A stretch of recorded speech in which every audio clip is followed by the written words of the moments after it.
Welcome back everyone to A History of Horror. I mentioned a few weeks ago that I'd be talking about Stephen King at some point. I don't feel like I need to give him a big introduction since he's one of the most well-known authors today.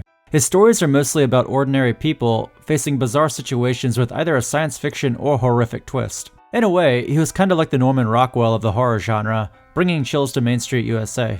I won't go over his whole bibliography, but he's published 64 novels and over 200 short stories during his career, and he doesn't seem to be stopping anytime soon. Some of my favorite movies based off of his books are the earlier mentioned Carrie and The Shining, but there's also Children of the Corn, Pet Sematary, both It movies, Misery, and The Green Mile. Strangely, his only directorial credit was the film Maximum Overdrive, which felt more like a 90-minute coke-fueled music video for AC/DC. King finally got his screenwriting debut with 1982's Creepshow, which was directed by George Romero and the special effects done by Tom Savini. This would be one of the best horror dream teams in history, but instead of focusing on terror, they went the fun route with the campy anthology flick. It was a tribute to the EC horror comics that came out from the 40s and 50s, most notably Tales from the Crypt.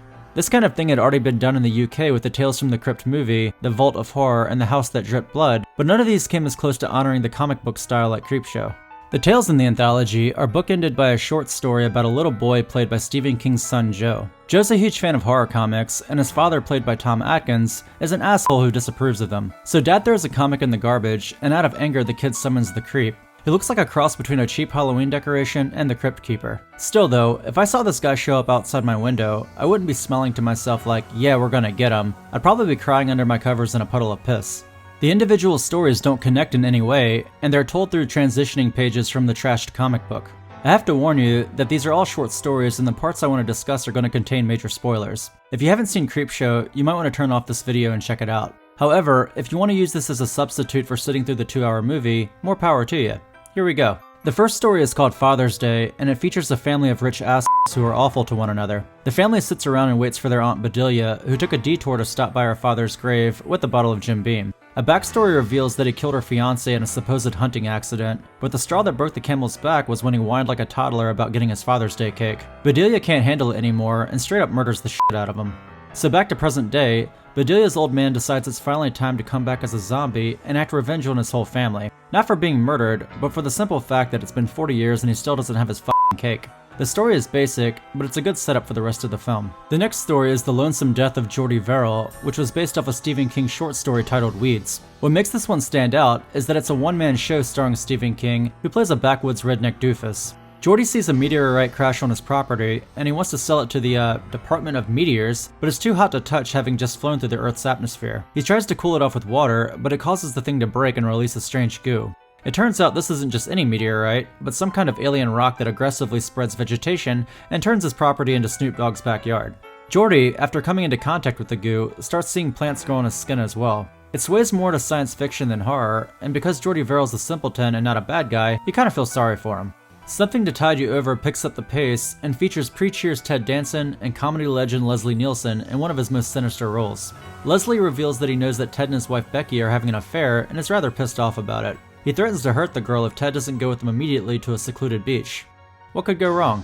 Once they arrive, Ted is forced at gunpoint to bury himself from the neck down as the tide slowly creeps in. To make the event more colorful, Leslie provides a TV monitor so Ted can watch his girlfriend share the same fate. Honestly, for a horror villain, this is some pretty gangster shit. Something to Tide You Over is, in my opinion, the strongest story of the bunch, and like Father's Day, it features zombies as Ted and Becky come back to seek revenge. It is a George Romero film after all. The next story is The Crate, based off of Stephen King's short story titled The Crate.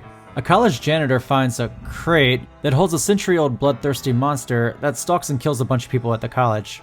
One of the most interesting characters is Northrop, played by Hal Holbrook. He decides to use the monster as a means of getting rid of his annoying wife. Despite it being based off an original King story, this is the weakest chapter of the anthology, which is a shame because it's also the longest. The monster looks cool, but the story drags on, and it doesn't have a cautionary tale vibe as the rest of the stories. Things just happen and then it ends. The final segment is called They're Creeping Up on You, and they kept it until the end for good reason. All of the stories so far have had cheesy effects, but this is the first to go for shock value. It follows a snobby business executive in a sterile futuristic apartment. Snobby is a bit of an understatement, as this man is just a terrible human being.